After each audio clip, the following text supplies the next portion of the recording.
आज आपण फक्त मंगलाचरणावर थोडा विचार करणार आहोत. कारण पहिला दिवस म्हटलं की प्रत्येक कथेमध्ये कुठे पण जा, थोडा झाडाझोडीमध्ये जात असतो. तर श्रीरामचंद्र प्रभूंची जी कथा आहे ती कशी म्हटले, राम कथा शशी किरण समान. शशी म्हणजे सूर्य, सूर्याच्या किरणांच्या समान आहे म्हटली श्रीरामचंद्र प्रभूंची कथा.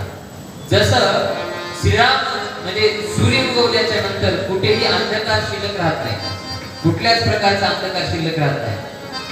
तसं श्रीरामचंद्र प्रभूंची गाथा आपण ऐकल्याच्या नंतर काय होतं म्हटले तर आपल्या हृदय पटलामध्ये जो अंधकार आहे, अज्ञान रूपी अंधकार, त्या अज्ञान रूपी अंधकाराचा जर सर्वनाश करायचा असेल आपल्याला, सगळा अज्ञान रूपी अंधकार जर दूर करायचा असेल आपल्याला, तर काय करावं लागेल आपल्याला?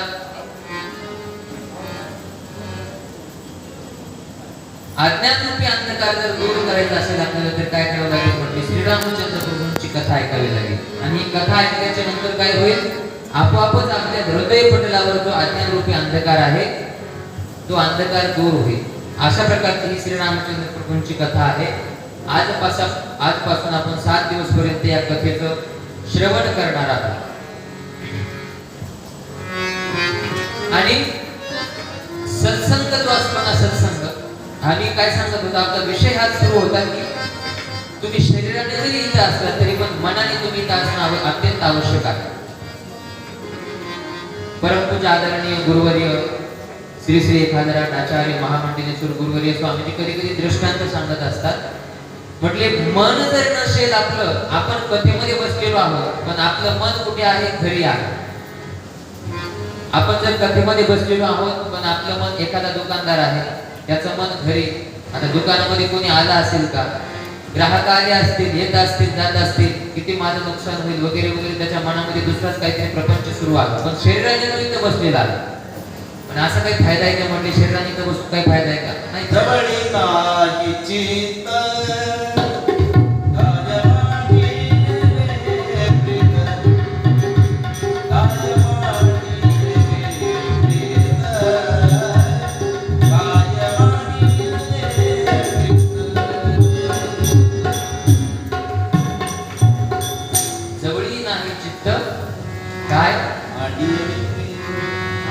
जवळी नाही चित्त काय मांडले प्रेत. आदरणीय पंडित महाराजांनी खूपच पुढचं प्रमाण दिलं, खूपच पुढचं. म्हणजे जवळ जर एखादा व्यक्ती बसलेला आहे पण त्याचं मन, त्याचं चित्त आपल्या जवळ नाही, कथेमध्ये नाही, तर मग ते एखाद्या प्रेताप्रमाणे आहे. पण गुरुवर्य स्वामीजी कधी कधी दृष्टांत सांगत असतात की शरीराने जर आपण कथेमध्ये आहोत पण मनाने कथेमध्ये जर नसू तर त्याचा काहीच फायदा नाही. काय झालं म्हटले, एका गावामध्ये 2 मित्र होते. एका गावामध्ये 2 मित्र राहायचे, एकदम त्यांचे असे कट्टर मैत्री होते. पण दोघांचे पण स्वभाव असे होते की एकदम कट्टर विरोध. एकाला परमार्थ अजिबात आवडायचा नाही आणि एकाला परमार्थ खूप आवडायचा. एकाला कथा कीर्तन वगैरे सगळं असं आवडायचं आणि एकाला काय आवडायचं, तमाशा आवडायचा, पिक्चरला जायचं आवडायचं एका मित्राला, आणि एका मित्राला कीर्तन कथा वगैरे असं आवडायचं. पण दोघं कट्टर मित्र, चांगले मित्र, एकदम जीव लगेच लंगोटी आहे यार म्हणलं तरी हरकत नाही, चांगले मित्र. पण काय झालं, एक वेळेस अशीच यात्रा होती त्या गावची यात्रा भरली आणि हा मित्र म्हणायला लागला, राम्या चल म्हटलं आपण यात्रेला जाऊ. आता लंगोटी आहे यार किंवा ते लहानपणीचे मित्र म्हटल्याच्या नंतर ते काय असं म्हणत नाही, रामजी श्यामजी असं म्हणत नाही, राम्या श्याम्या असंच त्यांचं असतं. तुम्ही आता खूप दिवसाच्या नंतर इथं आलात, तुमचे जे मित्र भेटत असतील, आता तुमचे जुने मित्र भेटत असतील, त्यांना काही तुम्ही आदराने बोलत असाल का? नाही, तुमचे ते जुने नाव, लहानपणीचे जे नाव आहेत त्याच नाव तुम्ही बोलणार. रामेण सर म्हटले आपल्याला यात्रेला जायचं, जत्रेला जायचं. आणि जत्रेला जायचं म्हणून ते निघालेले आहेत. यात्रेमध्ये गेले. मराठी समजताना सगळ्यांना? हा, का हिंदीमध्ये बोलायचं? समजताना मराठी का हिंदीमध्ये बोलायचं? हा, चालतं ना? यात्रेमध्ये गेलेले आहेत 2 जण. आणि यात्रेमध्ये गेल्याच्या नंतर काय झालं, आता राम्याला कीर्तन कथा वगैरे सगळं आवडायचं, पण श्याम्याला काहीच आवडायचं नाही. श्याम्याचं फक्त नावच श्यामा होतं. त्याला कीर्तन कथा वगैरे काय आवडायचं नाही, त्याला तमाशा आवडायचा, त्याला पिक्चरला जायचं आवडायचं, नृत्य वगैरे आवडायचं त्याला. आता असं झालं की राम्या म्हणतो की कुठं जर म्हणतो कीर्तनाचं, श्याम्या म्हणतो तमाशालाच. दोघं पण एकमेकांचं ऐकलं नाही. राम जो आहे, राम जो आहे तो कीर्तनाला गेलेला आहे ते यात्रेमध्ये गेल्याच्या नंतर, आणि श्याम जो आहे तो तमाशाला गेलेला आहे. मी कशा करता सांगतोय दृष्टांत? कशा करता सांगतोय? मना करता सांगतोय, मना करता. त्याच्यामुळं तुम्ही सगळे मन देऊन ऐका. मना करताच मी दृष्टांत सांगतोय. एवढा मी आटापिटा बुद्धीला जे देतोय ते फक्त मना करता. मी येणार आहे कथेकडे येणार आहे, मी लगेच कथेकडे येणार आहे. पण तुमचं कथेमध्ये मन लागावं याच्याकरता मी हा दृष्टांत सांगतो. रामजींना कथा आवडते. त्या श्याम जो, ज्या मित्राचं नाव श्याम आहे त्याला तमाशा वगैरे आवडतो. श्याम तमाशाला गेलेला आहे आणि राम कीर्तनाला गेलेला आहे. पण कीर्तन त्याला काही आवडण्यासारखं नव्हतं. एका शास्त्रीचं कीर्तन होतं आणि तो एकदम वेदांत सांगू लागला. अहम ब्रह्मास्मी तत्वमसी प्रज्ञानम आनंद ब्रह्म सर्व खलुदम ब्रह्म. सगळं ब्रह्मरूपच आहे, तुम्ही ब्रह्मरूप आहात वगैरे वगैरे असं ज्ञान सांगायला लागलं. त्यानं असं सगळं ज्ञान सांगितल्याच्या नंतर त्याला वाटलं आता हे 2 तास बोर करणार महाराज. काही लोकांना म्हणजे कीर्तनामध्ये काही लोकांना दृष्टांत वगैरे आवडायला म्हणजे ऐकायला आवडतात. काही लोकांना फक्त भगवंताच्या कथाच ऐकायला आवडतात. श्रोते पण वेगवेगळ्या प्रकारचे असतात. त्यांच्या सगळ्यांचं चित्त वेगवेगळं असतं, सगळ्यांची मानसिकता वेगवेगळी असते. तसं ह्या रामजीचं काही मन लागत नव्हतं कीर्तनात. म्हटलं श्याम म्हणू लागला चांगलं, तिकडं कशाला चला म्हटलं, तमाशाला चल म्हणू लागला चांगलं. उगाच आलो म्हटलं राघव महाराजांच्या कथेमध्ये येऊन बसलो. 2 तास आता महाराज बोर करणार मला. हे बोर होऊ लागला. कोण? रामा बोर होऊ लागला. कुठं? कीर्तनामध्ये. ह्याचं मन इथं नव्हतं, ह्याचं मन सगळं कुठं? तमाशामध्ये. तमाशाला गेलो असतो तर बरं झालं असतं. उगाच कीर्तनाला आलो. तमाशाला गेलो असतो तर बरं झालं असतं. पण श्यामाचं तिकडे काय झालं? श्याम नावाचा जो मुलगा, त्याचा मित्र तिकडे गेलेला होता. कशासाठी? तमाशासाठी. पण तमाशा काही जमत नव्हता. त्या जी काही भगिनी होती ती नाचणारी, तिला काही नाचणं जमत नव्हतं वाटतं व्यवस्थित. ठेका वगैरे व्यवस्थित जमत नव्हता. श्यामाला वाटलं तमाशाला उगत आलो, कीर्तनाला गेलो असतो तर व्यवस्थित 2 घंटे का होईना काहीतरी टाइमपास झाला असता तिकडं. तमाशाला उगच आलो. श्यामाला काय वाटायला लागलं? तमाशाला उगच आलो. रामाला काय वाटायला लागलं? कीर्तनाला उगच आलो. याचं मन जे आहे तमाशावाल्या श्यामाचं मन जे आहे ते कीर्तनामध्ये होतं, पण शरीराने तो तिथं बसलेला होता. आणि रामा जो आहे तो शरीराने इथं बसलेला होता, पण त्याचं मन तमाशामध्ये होतं. योगायोगाने काय झालं, काही दिवसांनी काय झालं, वीज पडली आणि दोघही जण मृत्युमुखी पडले विजेच्या त्या कडाक्यामध्ये. आणि मृत्यू झाल्याच्या नंतर त्या दोघांचं काय झालं, दोघांचा मृत्यू झाल्याच्या नंतर मग लेखाजोखा सगळा वर गेलेले आहेत दोघं जण. लेखाजोखा कोणाकडे असतो? सगळा वर गेल्याच्या नंतर गणपती बाप्पाकडे असतो सगळा लेखाजोखा. बरोबर ना? बरोबर ना? कोणाकडे असतो? नाही, चित्रगुप्त महाराजांकडे असतो. चित्रगुप्त. आणि चित्रगुप्त महाराजांकडे सगळा लेखाजोखा त्यांनी काढला सगळं. ते म्हटले जे कीर्तनाला गेला होता, जो कीर्तनाला राम गेला होता तो नरकात जाय म्हटले. कुठं? नरकात जाय. आणि जो तमाशाला गेला होता तो कुठं जा? तो स्वर्गात जा म्हटले.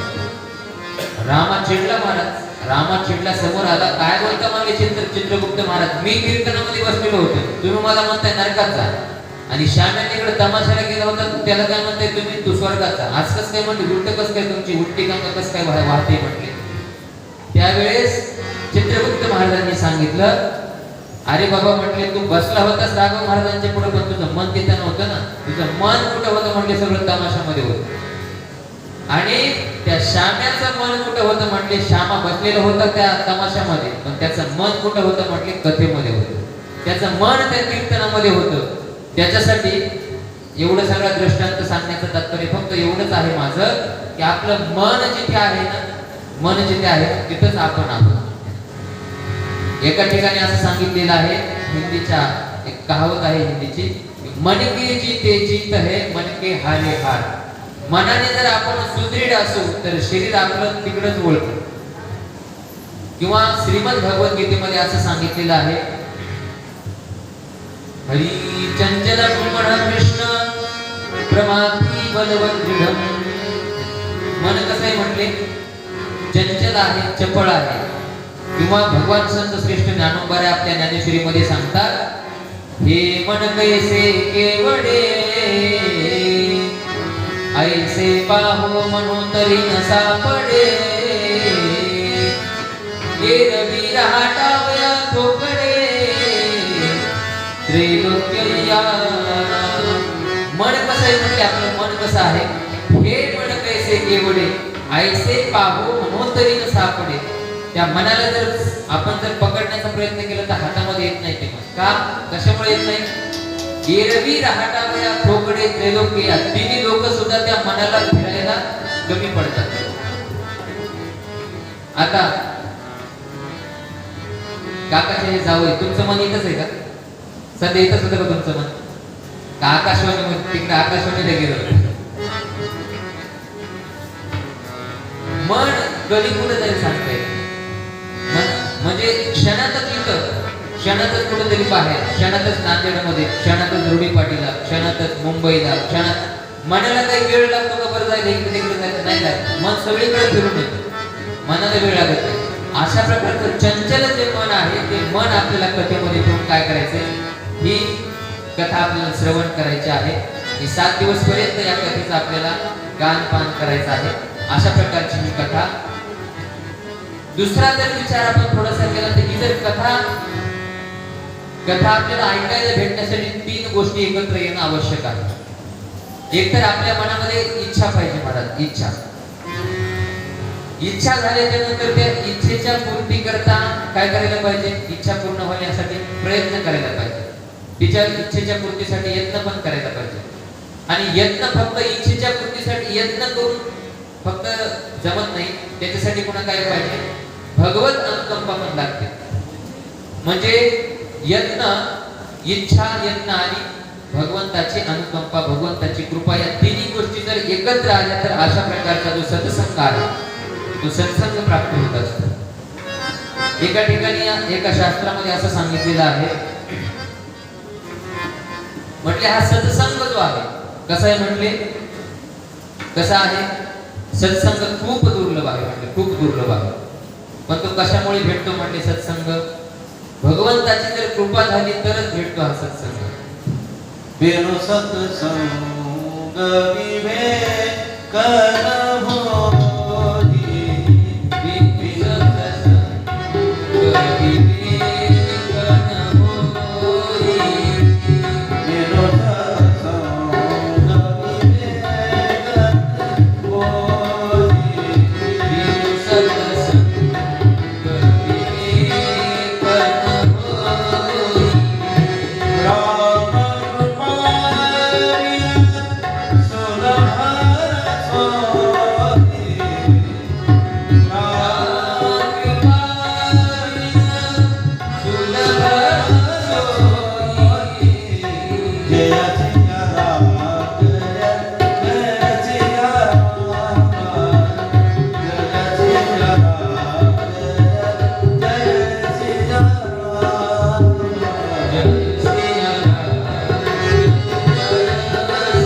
विवेक न होई.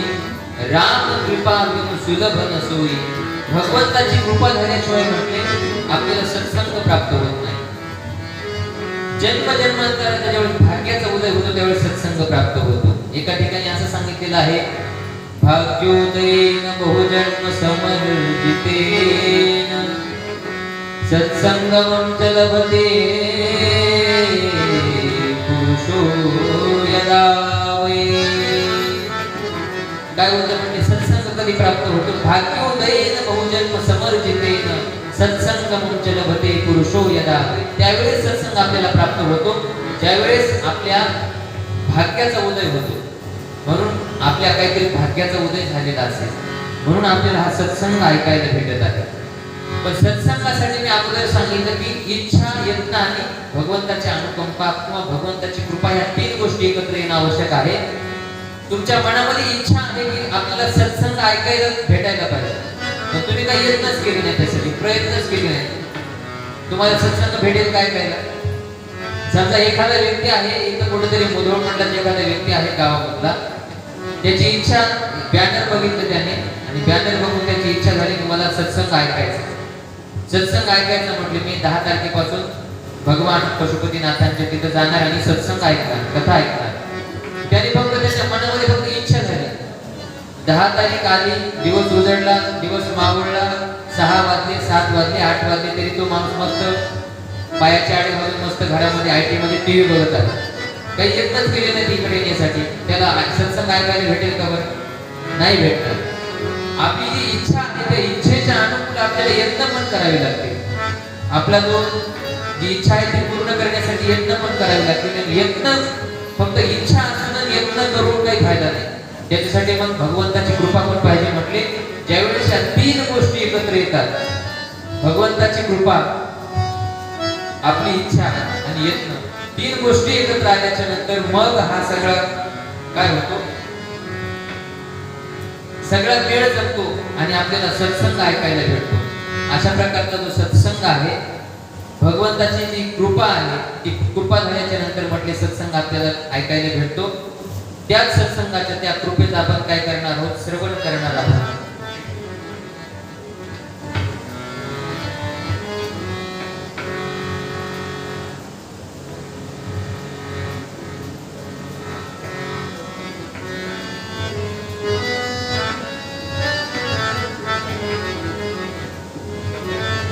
तर आपण त्या ग्रंथाचा विचार करणार आहोत.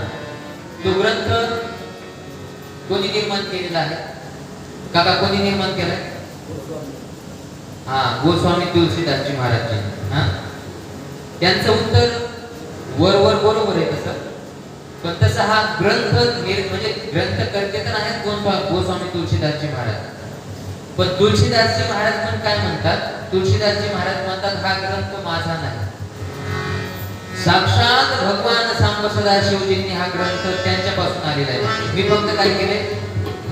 मी फक्त लिखाणाचं काम केले. जसं पोस्टमनचं काम काय असतं, ते पोस्ट आलं की ते फक्त त्या पोस्टातून घ्यायचं आणि फक्त त्या घरापर्यंत पोहोचायचं. अशा प्रकारचं त्या पोस्टमनचं काम असतं. तसंच म्हटले तुळशीदासजी महाराजांनी भगवान सांब सदाशिवजींनी जी कथा सांगितलेली आहे, त्यांच्या मनामध्ये जी कथा आहे म्हटले, तीच कथा मी काय करतोय म्हटले, तीच कथा मी लिखाणाचं काम करतोय. अशा प्रकारचं तुळशीदासजी महाराज सांगतात. लोकाभिरामं रणरंगधीरं राजीवनेत्रं रघुवंशनाथं कारुण्यरूपं करुणातरङ्गं श्रीरामचन्द्रं शरणं प्रपद्ये. कर्पूरगौरं करुणावतारं संसारसारं भुजगेन्द्रहारं सदा वसन्तं हृदयारविन्दे भवं भवानी सहितं नमामि. गोस्वामी तुलसीदासजी महाराज सर्वात अगोदर मंगलाचरण करतात. आपल्या सत्य सनातन हिंदू धर्मामध्ये मंगलाचरणाला खूप महत्व आहे. मंगलाचरणाला आपण कुठलेही कार्य सुरू करायचं म्हटल्याच्या नंतर आपण अगोदर काय करतो? समजा एखाद्याला घर बांधायचं आहे, आपण काय करतो? घर बांधायचं म्हटलं तर अगोदर काहीतरी पूजन वगैरे करतो आणि मग नंतर त्याचा शिलान्यास वगैरे करतो आणि मग घर बांधतो. आपण घरामध्ये जर प्रवेश करायचं म्हटलं तर काय करतो? भागवत कथा ठेवतो. काय करतो? वास्तुशांती. त्याला काय ते सत्यनारायणाची पूजा आहे ना, सत्यनारायणाची पूजा. मध्ये मध्ये तुम्ही पण बोलत आहे ना, कारण एक व्यास पद्धती आहे. कथेची पद्धती 2 आहेत. कथेच्या पद्धती एक व्यास पद्धती आहे आणि एक नारदीय पद्धती आहे. व्यास पद्धतीमध्ये मध्ये जर कोणी बोललं तर त्या व्यक्तीला दोष लागतो व्यास पद्धतीमध्ये, आणि नारदीय पद्धतीमध्ये जर मध्ये बोललं नाही तर दोष लागतो.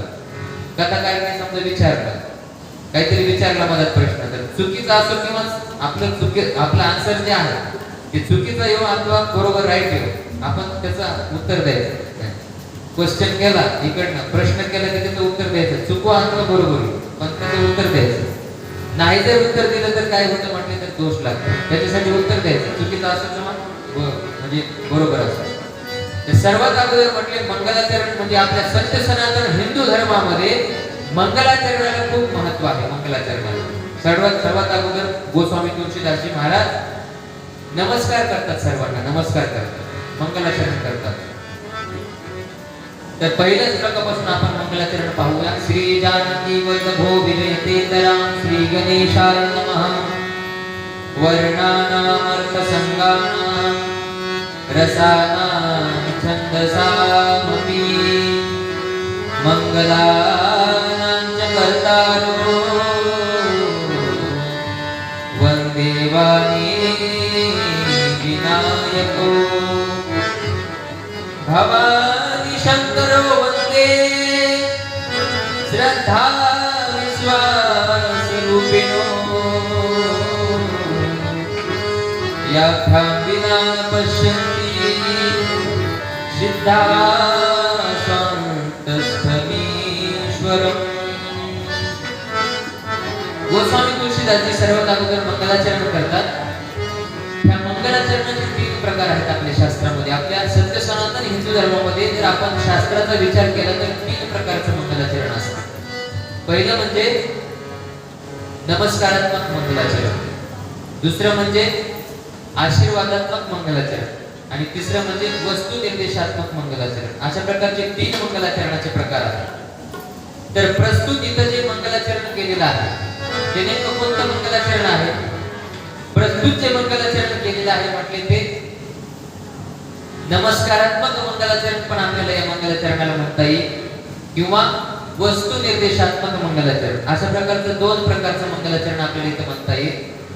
आणि आशीर्वादात्मक मंगलाचरण असं म्हणता येणार नाही, कारण गोस्वामी तुलसीदासजी महाराज स्वतःला ज्यांना नमस्कार करत आहेत त्यांच्यापेक्षा आपल्याला स्वतःला मोठं मानत नाही. बोलिए सियावर रामचंद्र की जय. मध्ये मध्ये म्हटल्याच्या नंतर सगळ्यांनी गजर करायचा आहे. गजर केल्याच्या नंतर काय होईल? आपण बोलिए सियावर रामचंद्र की जय असं म्हटल्याच्या नंतर काय होईल? आपण जर भगवंताचं नाम जर घेतलं आपल्या मुखानं तर काय होतं माहिती का? पापाची होळी होते, पापाची होळी. जळतील पापे जन्मांतरीचे, नाम संकीर्तन साधन पै सोपे, जळतील पापे जन्मांतरीचे. आपण जर नाव घेतलं तर पाप जळून भस्म होते. आणि दुसरी गोष्ट म्हणजे आपल्या एखाद्या शेजाऱ्याला जर झोप येत असेल तर झोप उडेल त्याची.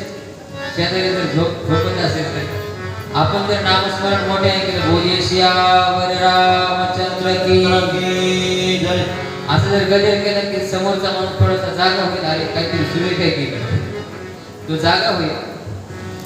आणि दुसरी गोष्ट म्हणजे अशी आहे, जे नामस्मरण करतात किंवा कथेमध्ये जे नामस्मरणाच्या वेळेला किंवा भजनाच्या वेळेला टाळ्या वाजवतात ना, टाळ्या, त्यांचं पाप त्यांच्यामधून निघतं आणि जे टाळ्या वाजवत नाहीत ना त्याच्यामध्ये जातात, त्याच्या डोक्यावर जाऊन बसतं. त्याच्यामुळे भजनामध्ये कधी पण काय करायला पाहिजे? टाळ्या वाजवायला पाहिजे. कधी पण भजन मागे भजन पण म्हणायला पाहिजे, टाळ्या पण वाजवायला पाहिजे. आणि ज्यावेळेस मी म्हणेन गजर करायचा ज्यावेळेस सांगेल त्यावेळेस गजर पण करायचा आहे सर्वांनी मोठे. अशा प्रकारचं तर आपण मंगलाचरणाचा विचार करत आहोत. तर मंगलाचरण किती तर 3 प्रकारचं असतं. म्हटले तर नमस्कारात्मक मंगलाचरण, आशीर्वादात्मक मंगलाचरण आणि तिसरं म्हणजे वस्तू निर्देशात्मक मंगलाचरण. 3 प्रकारचं मंगलाचरण असतं. इथं वस्तू निर्देशात्मक आणि नमस्कारात्मक मंगलाचरण हे 2 मंगलाचरण आहेत इथं प्रस्तुत या ग्रंथामध्ये. आणि अशा प्रकारचं मंगलाचरण म्हणजे केलेलं आहे ते गोस्वामी तुलसीदासजी महाराज म्हणतात. थोडा जर शास्त्राच्या दृष्टीने आपण या मंगलाचरणाचा विचार केला तर नेमकं नमस्कारात्मक मंगलाचरण म्हणजे नेमकं काय आहे?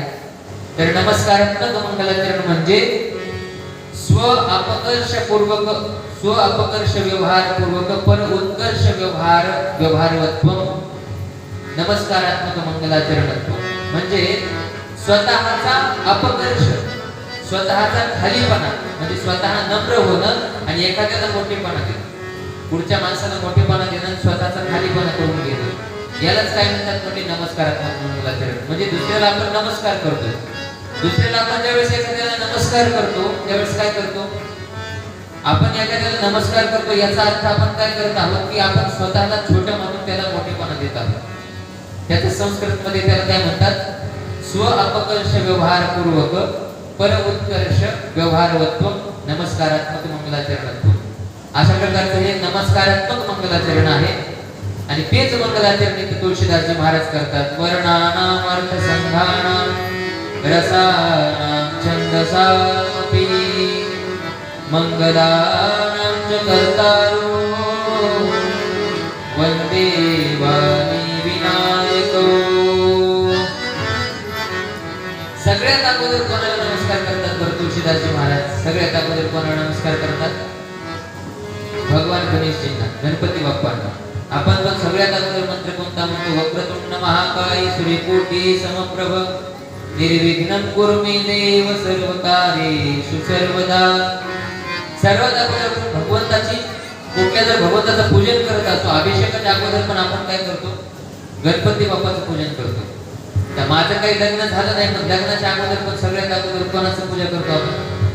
हा, भिंतीवर. आता इकडे माहित नाही मला इकडे म्हणजे तेलंगणामध्ये ती परंपरा आहे की नाही, पण महाराष्ट्रामध्ये सगळ्यात अगोदर आपण काय करतो? भिंतीवर गणपती बाप्पाचं चित्र काढतो. इकडे आहे ना तसं? असतं का इकडं? इकडे पण आहे. आपण गणपती बाप्पाच्या पूजेनच आपण विवाहाच्या ते जे काही कार्य आहे, विवाह कार्य जे आहे ते आपण गणपती बाप्पाच्या पूजेनच सुरू करतो. याचा अर्थ काय आहे की गणपती बाप्पा जे आहेत ते सगळ्यात अगोदर म्हणजे त्यांचं पूजन करतो आपण कुठलं तरी कार्य सुरू करायचं म्हटलं तर. तुळशीदासजी महाराज पण काय करतात? सर्वात अगोदर गणपती बाप्पांना नमस्कार करतात.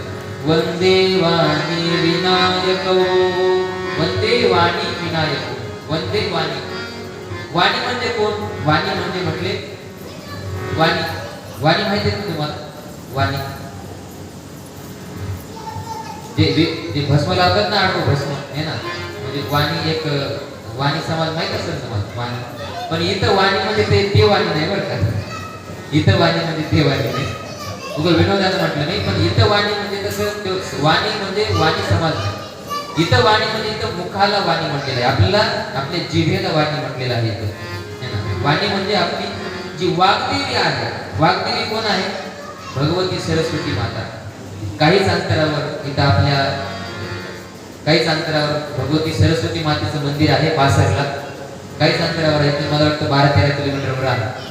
तर ती जी वाणीची देवता सरस्वती माता आहे, त्या सरस्वती मातेला वंदन करतात. कारण काय आहे, त्या जर सरस्वती मातेची जर कृपा नाही झाली तर म्हणजे तिची जर कृपा नाही झाली तर काहीच होऊ शकत नाही, काहीच होऊ शकत नाही. आपण आपल्या तोंडातून एक शब्द सुद्धा निघू शकत नाही. एखाद्याची जीभ चांगली असते, एखाद्याची जीभ चांगली असते, पण काय असतं, त्याला बोलता येत नाही. त्याचं जीभ चांगली असते, तो धष्टपुष्ट असतो शरीराने, पण त्याला बोलता येत नाही. पण एखादा व्यक्ती जो आहे तो खूप ज्ञानी असतो, खूप ज्ञानी असतो, षडशास्त्राचं ज्ञान, नॉलेज असतं, त्याला ज्ञान असतं, सगळं असतं. पण नेमकं असं असतं की त्याला समाजासमोर मांडता येत नाही. समाजासमोर मांडण्याची त्याच्याकडे हातवटी नसते. समाजासमोर त्याला बोलता येत नाही. कशाचा परिणाम आहे हा? त्याच्यावर वाग्देवतेची कृपा नाही. त्याच्यासाठी सर्वात अगोदर तुळशीदासजी महाराज वाग्देवतेची कृपा आपल्यावर होण्यासाठी काय करतात? भगवान गणपती बाप्पांचं आणि भगवान सरस्वती मातेचं वंदन करतात. वंदे वाणी विनायको, वर्णानाम अर्थसंघानाम रसानाम छंदसामपि. म्हणजे सर्वांची जी देवी आहे म्हणजे वर्णानाम अर्थसंघानाम, वर्णांचा जो संघात आहे, वर्णांचा जे समूह आहे, वर्णांचा जो समूह आहे त्या समूहाचा, आणि रसानाम छंदसामपि. दुसरा म्हणजे छंद. श्लोक पण कसे म्हणायला पाहिजे म्हणजे छंदामध्ये म्हणायला पाहिजे. वेगवेगळ्या प्रकारचे अनेक छंद आहेत, आपल्याला मोजता येणार नाही एवढे छंद आहेत. बोलिए श्यावर रामचंद्र की. आपल्याला मोजता येणार नाही एवढे छंद आहेत, अनेक छंद आहेत. त्याच्यापैकी काय अनुष्टुप छंद वगैरे, अनुष्टुप छंद आहे, अनेक प्रकारचे छंद आहेत. तो आपला सध्या विषय नाही छंदाचा, पण अशा प्रकारचे जे छंद आहेत म्हटले. त्याच्यानंतर सांगितलं रसाची जी देवता आहे, रसाची जी देवता आहे म्हटली, ती पण देवता कोणती आहे तर भगवती सरस्वती माता आहे. पण रस कोणता? रस कोणता? रस हा कथारस बर का, कथारस. सुधारस, जे श्रीमद भागवतामध्ये पण वर्णन केलेलं आहे की तो रस कसा करा म्हटले तुम्ही प्या. काय करा म्हणजे श्रीमद भागवतामध्ये असं वर्णन आलेलं आहे की म्हणजे श्रीमद भागवत रूपी फळ जे आहे ते काय करायचं म्हणजे प्यायचं. आता आपण फळ पितो का खातो? फळ पितो का खातो आपण? फळ आपण पितो का खातो? फळ तुमचे लक्ष कुठे आहे? सर्वांचं लक्ष माझ्याकडे आहे ना. आपण फळ पितो का खातो? खातो ना. पण तिथं काय दिले? फळ प्या. प्या म्हटले फळ प्या. तर फळ कसं प्यायचं? पण हे जे रामचरित मानस रूपी जे फळ आहे ते कसं आहे म्हटले एकदम रसाने दबादब भरलेलं आहे. रसाने दबादब भरलेलं आहे. जसं आंब्याचं फळ घ्या. आंब्याचं फळ काय घ्या? आंब्याचं फळ घ्या. आंब्याचं फळ आपण जर खायचं म्हटलं तर आपण काय करतो? त्याचं साल्ट जे आहे त्याचा मधला जो गर आहे, गर मधला जो त्याचा जो मलबा असतो त्याच्या मधला त्याचा जो गर असतो तो फेकून देतो आणि कोय आणि साल्ट आपण खातो. बरोबर ना? तुम्ही जाग्यावर नाही का? बोलिये श्यावर रामचंद्र भगवान की. आपण काय करतो? साल्ट फेकून देतो, कोय फेकून देतो आणि काय खातो? मधातला गर खातो, रस खातो त्याच्यामध्ये. ठीक आहे ना? बरोबर ना? केळी घ्या. केळीचं फळ घ्या. केळी आपण काय करतो? मधातला गर फेकून देतो, साल्ट फक्त खातो. आता मी माझं वय झालंय त्याच्यामुळे मला उलट हे होऊ शकतं. माझं एवढं काही मला समजत नाही. काय साल्ट खातो आणि मधातला गर फेकून देतो असंच ना? नाही. मधातला गर खातो आणि साल्ट फेकून देतो. बरोबर ना? मग तसं पण जर एखादं फळ असं असेल ज्याच्यामध्ये आणखोडी नाहीच म्हटले, कोईचा काही संबंधच नाही, एकदम रसाने दबादब भरलेला आहे, म्हणजे पहिल्या त्याच्या सुरुवातीपासून ते आजपर्यंत फक्त रसच रस आहे, असं जर एखादं फळ असेल तर त्याला काही फेकून द्यायचं काही काम आहे का? सगळा रस प्यायचंच काम आहे. प्यायचीच गरज आहे. सगळा रस प्यायची गरज आहे. मग हे श्रीरामचरित मानस रूपी जे फळ आहे म्हटले ते तसंच रसाने दबादब भरलेलं फळ आहे. त्याच्यासाठी काय करायचे म्हटले? आपल्याला ते फळ प्यायचे. पुन्हा कसं प्यायचंय ते? पुन्हा ते फळ प्यायचं आहे. पुन्हा ते फळ प्यायचं आहे. जर ही कथा तर कशी आहे म्हटली? कथा शाश्वत कथा आहे. शाश्वत म्हणजे कशी? जिचा कधीच नाश होत नाही त्या कथेचा. आज आपण फक्त कथेचं महात्म्यच बघणार आहोत. आपण कथेला पुढे जाणार नाही. आता आपण उद्यापासून आपण मस्तपैकी हे ना कथेला सुरुवात करणार आहोत. पण कथेला सुरुवात आजपासूनच झालेली आपल्या, पण मंगलाचरणात आपण विचार करत आहोत सध्या. तर म्हटले कथा कशी म्हटले तर शाश्वत आहे. शाश्वत है ना? शाश्वत म्हणजे कसं? ते फळ कसं आहे म्हटले? शाश्वत आहे. शाश्वत म्हणजे नेमकं कसं? ज्या रसाचा एकदा जर आपण स्वाद घेतला, ज्या रसाचा जर एकदा आपण आस्वाद घेतला तर आपल्याला कुठल्याही प्रकारची हानी होत नाही म्हटले. हानी होत नाही अशा प्रकारचा ते शाश्वत रस आहे. जसं समजा एखाद्याला समजा ताप आला, आता जाऊ द्या काका म्हणजे योगाने बिमार पडलेली सध्या, त्यांना सर्दी झालेली सध्या. बरोबर ना? सर्दी झालेली. आता मला एखादं जर समजा औषध मला माहिती नाही, पुन्हा विचारू नका कथा झाल्यावर कोणतं औषध आहे सांगा म्हणून लगेच. पण मी औषध दिलं काकाला किंवा मेडिकलवरून एखादं औषध घेतलं, काका हे तुम्ही औषध घ्या तुमची सर्दी राहून जाणार. काय? हे तुम्ही औषध घ्या तुमची सर्दी राहून जाणार. मेडिकलवरून औषध आणलं आणि औषध आणल्याच्या नंतर काकाची सर्दी राहिली. सर्दी काय झाली? राहिली. पण सर्दी राहिली मग आता औषध घेतलं, मेडिकलवरून आणलेलं औषध घेतलं, चांगलं MBBS डॉक्टरच्या हाताने औषध घेतलं आणि असं औषध घेतल्याच्या नंतर आता काका जन्मामध्ये म्हणजे पूर्ण जीवनामध्ये कधीच त्यांना सर्दी होणार नाही. बरोबर आहे ना? का होईल काका? पुन्हा होईल का सर्दी? होईल का नाही? घेऊ नका. काकूला मी सांभाळून घेतो, तुम्ही घेऊ नका. मोठ्यानं बोला. नाही, मी असं ऐकलेलं आहे की पत्नीच्या पुढे आवाज निघत नाही माणसाचा, त्याच्यामुळे म्हणलं काकूला घेऊ नका, मोठ्यानं बोला. बोलिये श्याम रामचंद्र की जय. कधी सर्दी होईल का नाही तुम्हाला? नंतर होणार ना? होणार ना काका? तुम्ही आता औषध घेतलं, आता तुमची सर्दी राहिली, पण पुन्हा जर तुम्ही थंड पाणी पिलं फ्रीज मधलं वगैरे तर तुम्हाला सर्दी होणार. पण ते औषध जे आहे ते औषध कसं होतं म्हटले ते एक मिथ्या औषध होतं, त्याच्यानं काही फरक पडणार नाही. पण हे श्रीरामचंद्र प्रभूंचं जे कथा रसाचं जे औषध आहे ते कसं आहे म्हटले, ते कसं आहे शाश्वत औषध आहे. ते जर औषध घेतलं, ते जर औषध घेतलं तर आपल्याला या संसारामध्येच पुन्हा यायची गरज नाही, या संसारामध्येच यायची गरज नाही. हा संसार म्हणजे नेमकं काय?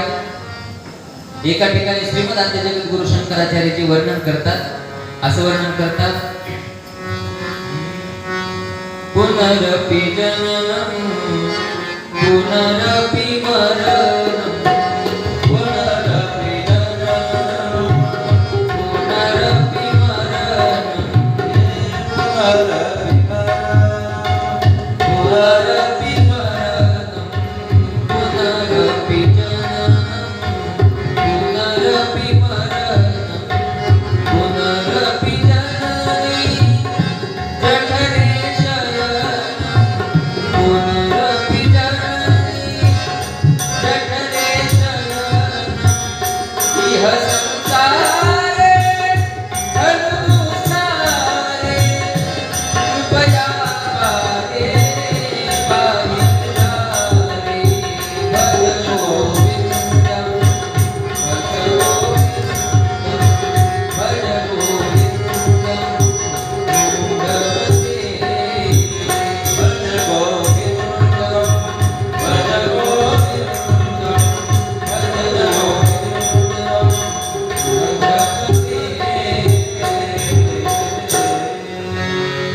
संसार रूपी एकदा जर आपण तो रस घेतला ना, श्रीरामचंद्र प्रभूंच्या कथेचा रस जर घेतला, तो जर काढा घेतला तर काय होईल म्हटले, या संसारामध्ये पुन्हा आपल्याला यायची गरज नाही. संसार म्हणजे काय? पुनरपि जननम पुनरपि मरणम पुनरपि जननी जठरे शयनम इह संसारे खलु दुस्तारे कृपया पाहि पाहि मुरारे भज गोविंदम गोविंदम भज मूढमते. त्याच्यामुळे म्हटले, असं कोण म्हणतात माहिती का? श्रीमद आद्यजगद्गुरु शंकराचार्यजी म्हणतात, भज गोविंदम मूढमते. अरे मूर्खा, भजन कर. पण आपल्याला कळत नाही बरं का, आपल्याला कळत नाही. भजन कर. एखाद्या जर तरुण मुलाला म्हटलं ना, अरे मंदिराकडे यायला पाहिजे, भजन करायला पाहिजे, तो म्हणतो महाराज आणखी माझं लग्नच राहिले. लग्न जर समजा झालं, महाराज एखादं होऊ द्या, एखादं झालं त्याचं लग्न होऊ द्या, त्याचं लग्न झालं, लग्न झाल्याच्या नंतर मग तो आता नातवाचं तोंड बघू द्यायचा, मग येतो मंदिराकडे, मग भजन करतो. नातू जरी झाला तरी आता म्हणतो नातवाचं पुन्हा लग्न होऊ द्या. म्हणजे काही ना काहीतरी आपली अपेक्षा जी आहे ती वाढते. महाराज अपेक्षा वाढत राहते. एक व्यक्ती असाच माझ्याजवळ आला, माझ्याकडे आला, म्हातारा व्यक्ती होता, म्हातारा माणूस होता, माझ्याकडे आला, म्हणला महाराज मला आता गळ्यामध्ये माळ घालायची. माळ घालायची म्हणजे तुम्ही समजलात ना, माळ घालायची म्हणजे मला आता खाणं पिणं सगळं सोडून द्यायचं. मी म्हटलं बाबा तुम्ही एवढी वर्ष म्हटलं वाईट खाल्लं, वाईट समजतं ना, वाईट म्हणजे चहा, कॉफी, दूध, हेच ना. मग काय दारू, वाईट पितो म्हटलं मी, वाईट पितो, वाईट खातो, म्हणजे 4 पायाचं 2 पायाचं जे काय असतं ते वाईट खातो म्हटलं. मग मला ते सगळं सोडून काय करायचंय, मला माळ घालायची म्हटलं, तुळशीची किंवा रुद्राक्षाची गळ्यामध्ये माळ घालायची. अशा प्रकारचं त्याने ठरवलं आणि ठरवल्याच्या नंतर तो माझ्याकडे आला, महाराज मला माळ घालायची तुमच्या हस्ते म्हटलं. कथा ऐकली त्यानं, असंच त्याला सद्बुद्धी निर्माण झाली, त्याची बुद्धी पालटली, माळ घालायची. मी म्हटलं कसं काय कडे, म्हटलं बाबा ह्या वयामध्ये म्हटलं तुम्ही कसं काय विचार केला माळ घालायचा. ते म्हटले महाराज काय सांगा, म्हटले मी वेदांती झालेलो आहे सध्या, वेदांती. आता वेदांती ते ज्यानं व्याकरण शिकलेलं आहे, संस्कृत त्यालाच कळत, पण सांगतो तरी मी फोडून आता, विगतः दंताः येषांती वेदांती. ज्यांच्या तोंडामध्ये 32 पैकी एकही दात उरलेला नाही त्याला वेदांती म्हणतात, है ना. ज्याचे म्हटले 32 दात पडलेले आहेत. आता 32 दात पडल्याच्या नंतर म्हणला महाराज 2 पायाचे चावत नाही आणि 1 पायाचे चावत नाही, 4 पायाचे चावत नाही, काहीच चावत नाही. म्हणला चावतच नाही. म्हणला काय, म्हणला माळ घालून नाही तर काय करू. तो माळ कशासाठी घालत होता, त्याच्या तोंडामध्ये एकही दात उरलेला नाही, त्याच्यावर त्यावेळेस मग तो माळ घालायला लागला. पण आपण परमार्थ करायचं म्हटलं तर कधी करायला पाहिजे? तरुण वयामध्ये परमार्थ करायला पाहिजे. परमार्थाला आपण तरुण वयापासूनच सुरुवात करायला पाहिजे. आता आपला जो भैया आहे, काय नाव घ्यायचं? हा, श्री ना? हा, हर्ष आणि ह्या भैयाचं काय? प्रद्युम्न, प्रणव आणि हर्ष या वयामध्ये परमार्थाला लागायला पाहिजे, या वयामध्ये. कारण भगवान संत श्रेष्ठ तुकोबारायकर काय म्हणतात? तरणा भाग्यवंत नटे हरिकीर्तना, तरणा भाग्यवंत नटे हरिकीर्तनात. अशा प्रकारचा आपण सत्संगाला लागायला पाहिजे, म्हणजे तरुण वयामध्येच लागायला पाहिजे.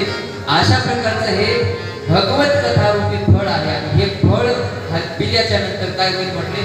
आपली जन्म मरणाची बाधा आपल्यापासून दूर होऊन जाईल. आपलं जन्म मरण निवारण होईल.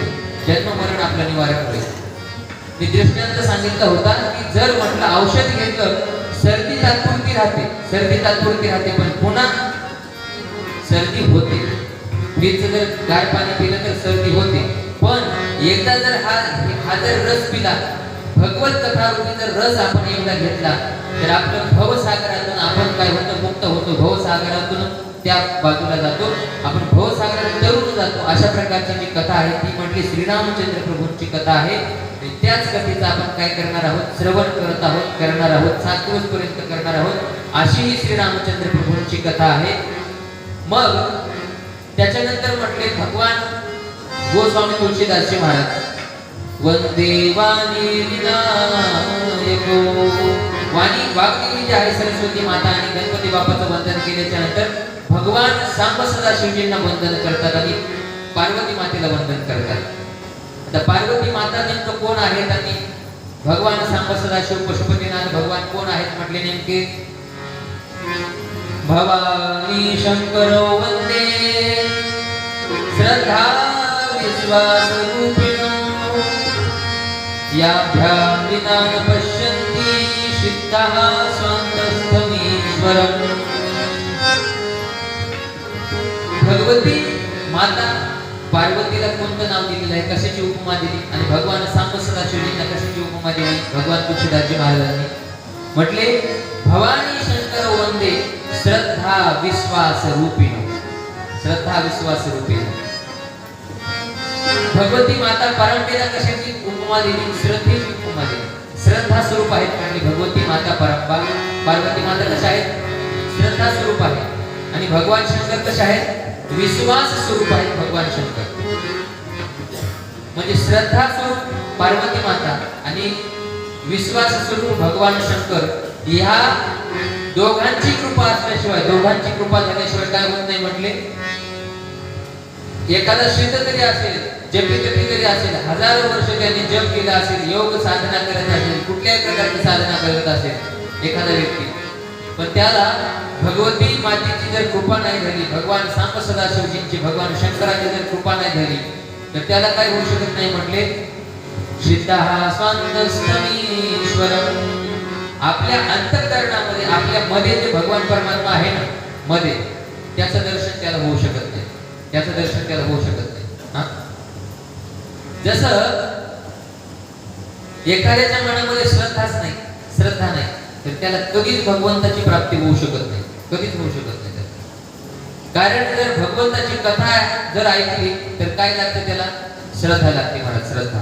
एखादा खूप मोठा ज्ञानी आहे, खूप मोठा ज्ञानी आहे म्हटले, एखादा खूप मोठा ज्ञानी आहे, पण त्याला जरा असं रस, म्हणजे असं रस देऊन त्याला सांगताच येत नाही. त्याला सांगताच येत नाही व्यवस्थित. पण ती जी गोष्ट आहे किंवा ती कथा आहे तुमच्यापर्यंत पोहोचत नाही. ती अंतःकरणाला, त्या श्रोत्यांच्या अंतःकरणात ती घडत नाही. कशामुळे घडत नाही? त्याच्याकडे ती, म्हणजे तशी शैलीच नाही त्याच्याकडे, त्या वक्त्याकडे. जसं म्हटले, उदाहरण जर घ्यायचं झालं तर तुमच्यापैकी जिलेबी कोणी कोणी खाल्ली? हात वर करा बरं. जिलेबी कोणी कोणी खाल्ली? हात वर करा बरं. जिलेबी आवडत नाही तुम्हाला? हा, सगळ्यांनीच खाल्ली ना? हा, मला माहिती महाराज लोकांचं कोणी ऐकत नाही, आपल्या आपल्या घरच्यांचं सगळं ऐकत. जिलेबी, जशी जिलेबी सगळ्यांनी खाल्लेली आहे, जिलेबी कशी असते? आंबट असते का गोड, कडू असते? हा, गोड असते जिलेबी. जर समजा जिलेबी जर पाकातच नाही टाकली, जिलेबी तळली, जिलेबी समजा तळली आणि तळल्याच्या नंतर डायरेक्ट तुम्हाला जर खायला दिली, तर त्या तळलेल्या जिलेबीमध्ये आणि पाकामध्ये टाकून, तळून पाकामध्ये टाकून दिलेल्या जिलेबीमध्ये दोन्हीमध्ये दिसायला काय अंतर असतं का? दिसायला तर दोन्ही जिलेबी एक जर पिवळी असेल तर दुसरी पण पिवळी दिसणार. दिसायला रंग दोघींचा सारखाच आहे, दोन्ही पण जिलेबींचा. पाकामध्ये टाकलेली जिलेबी पण सारखी दिसते आणि तळून डायरेक्ट प्लेटमध्ये आलेली जिलेबी, पाकामधून आलेली प्लेटमध्ये आलेली जिलेबी, दोन्हीचा रंग सारखाच आहे. पण पाकामध्ये टाकलेली जी जिलेबी आहे ते खाण्यामध्ये काहीतरी टेस्ट वेगळीच आहे. आणि त्यातले त्यात पुन्हा घरची नसावी ती जिलेबी, हॉटेलमध्ये असावी जिलेबी, त्यातले त्यात पुन्हा हॉटेलमध्ये जिलेबी असते आणखी जास्त टेस्ट येते. कशामुळे माहितीये का? कशामुळे? तो जो हॉटेलवाला असतो, तो ज्यावेळेस तो जिलेबीचं ते हे करत असतो, त्याचे घाम पण त्याच्यामध्येच, काही जरी असलं तरी त्याच्यामध्ये, त्याच्यामुळे त्याची टेस्ट वाढते ना. कशाची? जिलेबीची. ज्या हॉटेलचा बघा तो घरच्या पत्नीने चहा करू दे तेवढा टेस्ट लागत नाही, पण हॉटेलमध्ये चहा, वा काय चहा बनलं. तसं म्हटले भक्तिरूपी चाचणी किंवा श्रद्धारूपी चाचणी असल्याशिवाय आपल्याला त्या भगवंतापर्यंत पोहोचू शकत नाही आपण. जोपर्यंत जर आपल्याला जिलेबीचा स्वाद घ्यायचा असेल, जर आपल्याला जिलेबी खरी म्हणजे गोड जिलेबी खायची असेल, जिलेबीचे जे स्वरूप आहे, खरं स्वरूपातली जर जिलेबी आपल्याला खायची असेल, तर ती जिलेबी तळल्याच्या नंतर त्या साखरेच्या पाकातून येणं आवश्यक आहे. तसं एखादा भक्त जर असेल, एखादा जो भक्त आहे त्याच्या अंतःकरणामध्ये जशी त्या जिलेबीला चाचणीची गरज आहे, त्या साखरेच्या चाचणीची गरज आहे, तसं त्या भक्ताच्या अंतःकरणामध्ये काय कशाची गरज आहे? श्रद्धारूपी चाचणीची गरज आहे. जर श्रद्धारूपी चाचणी त्याच्या अंतःकरणामध्ये असेल तर निश्चितच त्याला गोड जे भगवंताचं जे गोड स्वरूप आहे ना, नाम तुझे रे नाम तुझे रे नाम तुझे रे नाम तुझे रे नाम तुझे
रे नाम तुझे रे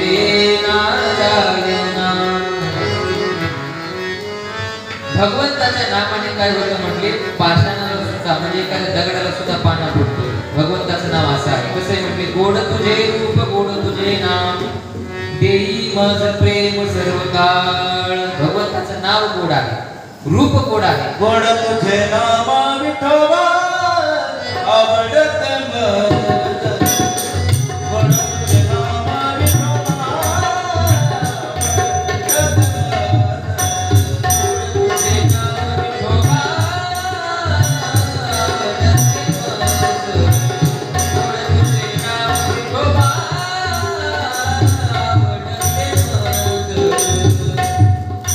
तुझे उच्चारी नाम वाटत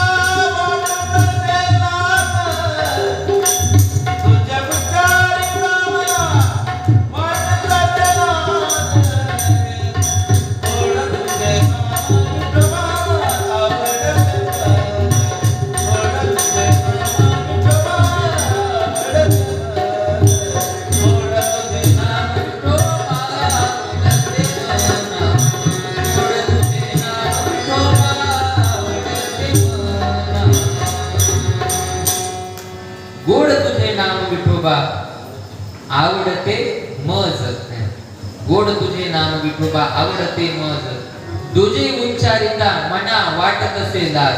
दुसऱ्याचं जर नाव घेतलं म्हटले तर माझ्या मनाला लाज वाटते. एवढं तुझं नाव कसंही म्हटले, नाम भगवंताचं कसे म्हटले गोड आहे, पण त्या गोड नामापर्यंत जर आपल्याला जायचं असेल, त्या भगवान परमात्म्याच्या जवळ जर जायचं असेल आपल्याला, तर अगोदर आपल्या अंतःकरणामध्ये काय पाहिजे म्हटले, श्रद्धा आणि विश्वास पाहिजे. बरं का, श्रद्धा. जसं संसार जर करायचं म्हटलं तर एखादी जर गाडी चालवायची म्हटलं, गाडी ऑटो चालवायची आपली, ऑटो किंवा बैलगाडी चालवायची आहे.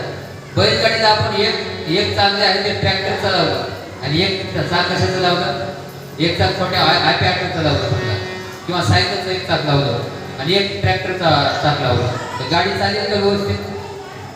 गाडी व्यवस्थित चालेल का? नाही चालणार व्यवस्थित, है ना. एक आपल्या बैलगाडीला एक चाक कशाचं आहे म्हणजे ट्रॅक्टर चाललं, एक चाक सायकल चाललं, गाडी व्यवस्थित चालणार नाही. तसं श्रद्धा आणि विश्वास रूप भगवान शंकर आणि भगवती माता परंबा ज्या आहेत, भगवती माता परंबा पार्वती माता ज्या आहेत, श्रद्धा आणि विश्वास स्वरूप आहेत त्या, ते असल्याशिवाय म्हटले आपल्याला त्या भगवंताचं दर्शन होणार नाही, भगवान श्रीरामचंद्र प्रभूंचं दर्शन होणार नाही. योगायोगानं आपली जी रामकथा आहे, जे भगवान श्रीरामचंद्र प्रभूंचे सगळ्यात मोठे भक्त आहेत, सगळ्यात मोठे भक्त वैष्णवानां यथा शंभुः, वैष्णवाना श्रीमद भागवतामध्ये असं वर्णन आलेलं आहे. वैष्णवानां यथा, जसं म्हटले वैष्णवांसाठी भगवान शंकर असतात, मुख्य देवता जे आहेत ते भगवान शंकर असतात, तसं भगवान शंकरजीसाठी भगवान सांब सदा शिवजींसाठी कोणते भगवान आहेत म्हटले, त्यांचे आराध्य दैवत कोणतं आहे? भगवान सांब सदा शिवजींचं आराध्य दैवत भगवान श्रीरामचंद्र प्रभू आहे. आणि योगायोगानं आपण त्यांच्याच दरबारामध्ये, त्यांच्याच समोर आपण काय करत आहोत, आपण भगवान श्रीरामचंद्र प्रभूंची, त्यांच्या आवडत्या देवतेची आपण काय करत आहोत, कथा करत आहोत. मी कथेला सुरुवात करण्याच्या पूर्वीच म्हटलं की अशा प्रकारचं आपलं भव्य दिव्य अशा प्रकारचं नियोजन केलेलं आहे. तुम्ही म्हणाल महाराज आमची काय तुम्ही टिंगल उडवायली काय, भव्य दिव्य म्हणायला लागले, आमच्या कथेला टिंगल उडवली आमची. पण कसं आहे माहिती का, श्रोते जरी जास्त नसतील, गर्दी काही कामाची नाही. श्रोते कसे पाहिजे, गोटावर बोलणे एवढे जरी असले पण श्रोते दर्दी पाहिजे, दर्दी जाणणारे श्रोते पाहिजे, जाणकार श्रोते पाहिजे. आणि आमचा एकच श्रोता असा आहे महाराज, एकच श्रोता. तुम्ही पण जाणकारच आहात तसे, पण एकच श्रोता असा आहे, तो हजारो नाही, लाखो नाही, करोडो श्रोत्यांच्या बरोबर आहे. एकच श्रोता फक्त, कोण? इकडे बसलेले ते. तसे तर भगवान परमात्मा सगळीकडेच व्यापक आहे. हरिव्यापक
सर्वत्र समान, प्रेम प्रगट होई मैदान. भगवान परमात्मा, भगवान संत सदाशिव सगळीकडे व्यापक आहे म्हटले, पण तिथं विशेष रूपाने आहे. एक व्यक्ती म्हणायला लागला, महाराज आपण दर्शनाला मंदिरात कशाला जातो? तुम्ही म्हणले ना भगवान परमात्मा सगळीकडे आहे, मग दर्शनाला मंदिरात कशाला, मंदिरामध्ये जायची काय गरज आहे? घरूनच आम्ही असे हात जोडतो, घरूनच आम्ही असे हात जोडतो. मग आमचा नमस्कार भगवंत सगळीकडे जर आहे तर आमचा नमस्कार तर भगवान परमात्म्यापर्यंत पोहोचला आमचा नमस्कार असं. पण समजा एखाद्याची गाडी पंक्चर झाली, हर्ष समजा गाडी पंक्चर झाली, आता बाहेर हवा नाही का बरं? हा, बाहेर हवा आहे ना, हवा आहे ना, तो पंक्चर काढायला मग त्या पंक्चर काढणाऱ्या व्यक्तीकडे गेल्याच्या नंतर त्याला काय म्हणतो, पंक्चर काढा. आणि त्यानं पंक्चर काढलं, समजा तुझ्या गाडीचं पंक्चर काढलं, गाडीचं पंक्चर काढल्याच्या नंतर तो म्हटला समजा जा, तुमचं पंक्चर काढलं म्हणजे तुमच्या गाडीचं जा आता येतं, हा जा म्हटले, हवा मारली नाही काय नाही, तू जा म्हटले. तू म्हणला हो हवा तर मारा ना, तो काय म्हणायला लागला, अहो हवा तर सगळीकडेच आहे, व्यापक आहे हवा, हवा कुठं नाही म्हटले, सगळीकडेच हवा आहे, हवेचं काय गरज आहे, हवा तर सगळीकडेच आहे. असं चालतं का बरं? हा, बिना हवेचं टायर चालेल का? नाही. विशेष रूपाने त्या टायर मध्ये हवा मारणं जसं गरजेचं आहे, जसं आवश्यक आहे, तसं म्हटले जशी हवा सगळीकडे आहे पण टायर मध्ये हवा मारणं विशेष रूपाने आवश्यक आहे, तसं भगवान परमात्मा सगळीकडे व्यापक आहे. हरि व्यापक सर्वत्र समाना, प्रेम ते प्रकट होई मै जाना. तसं भगवान परमात्मा सगळीकडे व्यापक आहे, पण विशेष रूपाने मंदिरामध्ये भगवान परमात्मा असतात. त्याच्यामुळे आपण काय करतो, सगळ्यात अगोदर जर आपला स्नान संध्या वगैरे झाली की अगोदर आपण काय करतो, मंदिरामध्ये दर्शनासाठी जातो आणि दर्शन घेऊन येतो मंदिरामध्ये. अशा प्रकारचं श्रीरामचंद्र प्रभूंची ही कथा आहे. म्हटली तसे सगळ्यात हजारो लाखो स्रोत म्हणजे करोडो श्रोत्यांच्या बरोबरच म्हटलं मी काय सांगत होतो, एकच श्रोते आहेत आमचे, श्रद्धा विश्वास रूपिणो. श्रद्धा आणि विश्वास स्वरूप इथं साक्षात भगवती परंपा माता पार्वती माता पण आहे आणि सांब सदाशिव पण आहे, गणपती बाप्पा पण आहेत. काय तुम्ही आपल्याला नाही ना, तीन श्रोते आहेत, मग तुम्ही तर आहातच सगळे. बोलिये प्यार से जय शिया शियावर रामचंद्र की जय. मी काय म्हटलं होतं, ज्यावेळेस मी म्हणेल की त्यावेळेस मोठ्याने सगळ्यांनी गजर करायचा, बोलिये शियावर रामचंद्र भगवान की. अशा प्रकारचं श्रद्धा स्वरूप भगवती पार्वती माता आणि विश्वास स्वरूप कोण, भगवान शंकर. दोन्हींना पण काय करतो म्हटले, नमस्कार करतो.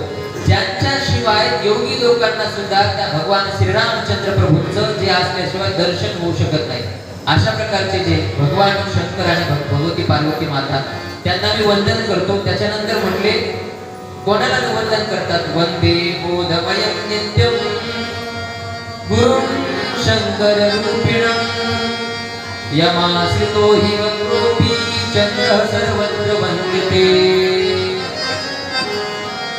त्याच्यानंतर म्हटले वंदन करतो, कोणाला वंदन करतो, गुरुला.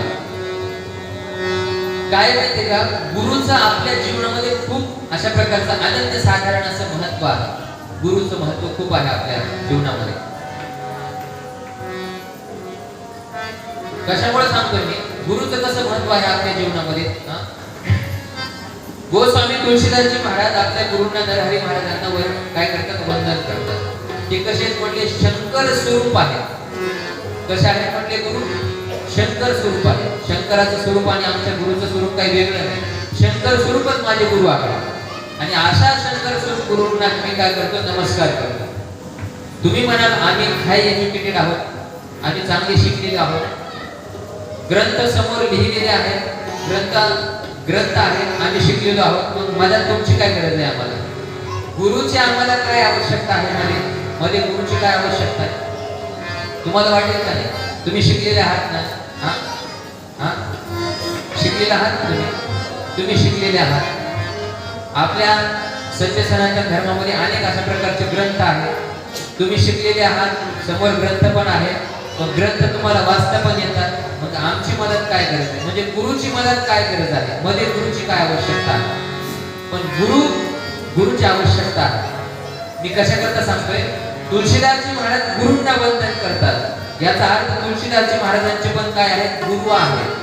गुरु आपल्या जीवनामध्ये आवश्यक आहेत महाराज, नितांत अशा प्रकारची गुरुची आवश्यकता आहे. कारण काय माहिती का, शास्त्र आहेत, आपण एज्युकेटेड आहोत, पण आपल्यामध्ये शास्त्राच्या आणि आपल्यामध्ये गुरुची आवश्यकता असते.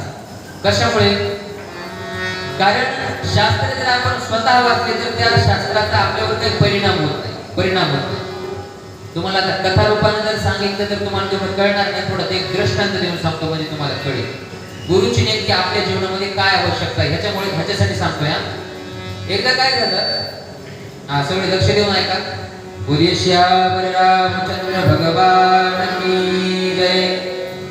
एकदा काय झालं, एक गडगंज श्रीमंत अशा प्रकारचा सावकार, तेलंगणामध्ये काय म्हणतात श्रीमंत माणसाला? सावकार म्हणतात ना, का काही वेगळं म्हणतात?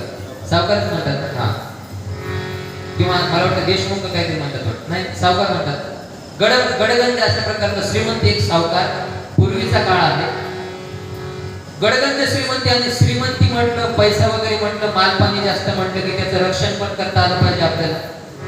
म्हणून काय झालं, त्या सावकारानं त्या संपत्तीचं रक्षण करण्यासाठी एक बंदूक आणली. काय आणली? बंदूक आणली. बंदूक कळते ना सगळ्यांना, ज्याची गोळी लागल्याच्या नंतर एकच गोळी आणि माणूस करेक्ट कार्यक्रम होतो माणसाचा. बंदूक ठेवली त्यानं. आता बंदूक ठेवली कशाकरता ठेवली त्यानं? आपल्या संपत्तीचं रक्षण करण्याकरता बंदूक ठेवली त्यानं. योगायोगाने काय झालं, एके दिवशी त्याच्या घरी चोर आले. काय झालं? चोर आले. कशा करता? त्याची आरती करण्याकरता. जय देव जय देव जय सावकार देवा, त्याची आरती करण्याकरता. चोर आरती करतात नाही होय ताई? काय करतात ताई? ज्या ताईचा डोळा खाजवायला चोर काय करतात आल्याच्या नंतर? चांगली आरती करतात. ते आरतीच करतात, पण त्याच्या आरती करण्याचा थोडा प्रकार वेगळा असतो त्यांचा, चोरांचा. तसं चोर आले, पण चोर आल्याच्या नंतर सावकारला काही ती बंदूक सापडत नव्हती. बंदूक कशा करता ठेवली होती? चोरांना मारण्याकरता. मग सावकारला काही बंदूक सापडा. आता सावकाराचा जो नौकर होता, जो श्याम्या नावाचा नौकर होता, अरे श्याम म्हणजे बंदूक आण लवकर, चोराचा एकाच गोळीमध्ये चोराला ठार करतो म्हणले. बंदूक आण लवकर, बंदूक आण. काय म्हणतात की सावकार? एकाच गोळीमध्ये चोराला ठार करतो, श्याम्या लवकर बंदूक आण. अशा प्रकारचं तुकाराम कोणाला म्हणू लागले की सावकार? त्या श्याम्याला म्हणू लागले. झालं असं, बंदूक तर काही सापडली नाही, पण मुठभर गोळ्या सापडल्या. काय सापडल्या? मुठभर गोळ्या सापडल्या. श्याम्यानं ते गोळ्याचं गठुडं जे आहे, मुठभर गोळ्याचं गठुडं सावकाराच्या अंगावर फेकून दिलं. म्हणजे सावकार, बंदूक तर काय सापडण्याकडे म्हणले, गोळ्या सापडल्यात मुठभर. तुम्ही काय करा म्हणले? त्या रिवायवलच्या त्या बंदुकीच्या गोळ्या मुठभर सापडल्या. तुम्ही काय करा? तुम्ही म्हणताय ना, एकच गोळी हाणतो आणि काय करतो? चोराला ठार मारतो. तुम्ही असं म्हणलात ना, धरा म्हणले, बंदूक तर काय सापडणार, पण गोळ्या सापडल्यात की गोळ्याचं गठुडच घ्या म्हणले. गोळ्याचं गठुडं घ्या, मारा म्हणले. ते 5-6 जे चोर आहेत त्यांना एक फेकून मारा, म्हणजे चोर मरतील. आता तुम्ही मला सांगा, गठुड्यातल्या गोळ्या किंवा एक मूठ गोळ्या किंवा एक पोत जरी गोळ्या जर हाताने फेकून मारल्या तर चोर मरतील का बरं? किती हजार गोळ्या मारल्याच्या नंतर चोर मरतील बरं? हाताने फेकून जर मारल्या तर किती हजार गोळ्या फेकून मारल्यावर चोर मरतील का काका? मरतील का? नाही मरणार ना. त्याच्यासाठी काय आवश्यक आहे? एकाच गोळीमध्ये चोर मरेल, एकाच गोळीमध्ये, पण ती गोळी बंदुकीतून निघणं आवश्यक आहे. काय गोळी काय आवश्यक आहे? बंदुकीतून निघणं गोळी आवश्यक आहे. तसं शास्त्ररूपी आपल्याकडे गोळ्या आहेत, शास्त्ररूपी पुस्तक आहेत, आपल्याकडे गोळ्या आहेत, पुराण आहेत, 18 पुराण आहेत, भागवत आहे, सगळं महाभारत आहे, श्रीरामचरितमानस आहे, सगळे पुराण आहेत, सगळे ग्रंथ वगैरे सगळं आहे आपल्याकडे, सगळं उपलब्ध आहे. आपण सुशिक्षित आहोत, परंतु गोळी म्हणजे बंदुकीच्या गोळ्या जशा आहेत म्हणजे गोळी रूपी आपल्याकडे शास्त्र आहे, परंतु ते शास्त्र जसं बंदुकीतून ती गोळी जाणं आवश्यक आहे पुढच्या माणसाला ठार मारण्यासाठी, तसं हे शास्त्ररूपी जर औषध जे आहे, शास्त्ररूपी जी गोळी आहे, त्याचा जर परिणाम आपल्याला बघायचा असेल, त्याचा जर परिणाम आपल्यावर करून घ्यायचा असेल, तर तसे जशी बंदुकीतून निघणं आवश्यक आहे गोळी, तसं शास्त्र पण गुरुच्या मुखातून निघणं आवश्यक आहे. जसं गुरुच्या मुखातून निघालेलं जे शास्त्र आहे ते परिणाम करतं, आणि जर आपण स्वतः जर पुस्तक वाचत बसलो तर ते काही त्याचा जास्त परिणाम होत नाही. कसं? दृष्टांत सांगितल्याप्रमाणे ना, जसं हाताने फेकलेली गोळीचा काही परिणाम होत नाही, बोलिए सियावर रामचंद्र की. जास्त वेळ काय घेणार नाही मी तुमचा. आपण थोडा सरळ विचार करूया. त्याच्यानंतर गुरुची वंदना करतात भगवान तुलसीदासजी महाराज यांना. वंदे बोधमयं नित्यं गुरुं शंकर रूपिणं यमाश्रितो हि वक्रोपी चंद्र सर्वत्र वंदिते. म्हणजे वाकडा चंद्र असून सुद्धा, चंद्रामध्ये डाग असून सुद्धा ज्या गुरुच्या कृपेनं चंद्र सुद्धा कसा आहे म्हटले पूज्य झालेला आहे. अशा प्रकारचे जे गुरु आहेत त्या गुरूंना मी वंदन करतो, गुरूंना वंदन करतात. त्याच्यानंतर सीताराम गुणग्राम पुण्यारण्य विहारिणो वंदे विशुद्ध विज्ञानो कवीश्वर कपीश्वरो. त्याच्यानंतर कोणाला वंदन केलं? कवीश्वर कोण आहेत म्हटले? कवीश्वर कोण आहेत? वाल्मिकी महाराज. ज्या वाल्मिकी ऋषींनी रामायणाची निर्मिती केली आहे, वाल्मिकी रामायण, त्या रामायणाची निर्मिती केली असे जे कवीश्वर आहेत त्यांना मी वंदन करतो. आणि कपीश्वर कोण आहेत? कपीश्वर कोण आहेत? भगवान हनुमंतराय, त्यांना पण मी वंदन करतो म्हटले. त्याच्यानंतर उद्भव स्थिती संहारकारिणी क्लेशहारिणी सर्व श्रेयस्करीं सीतां नतोऽहं रामवल्लभा.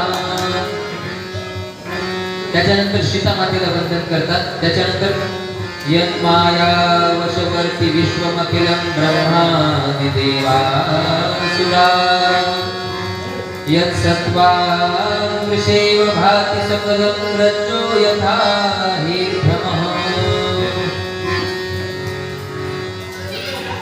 म्हणजे आदि मायेला त्याच्यानंतर वंदन केलेलं आहे. त्याच्यानंतर म्हटले, त्याच्यानंतर कोणाला वंदन केलं?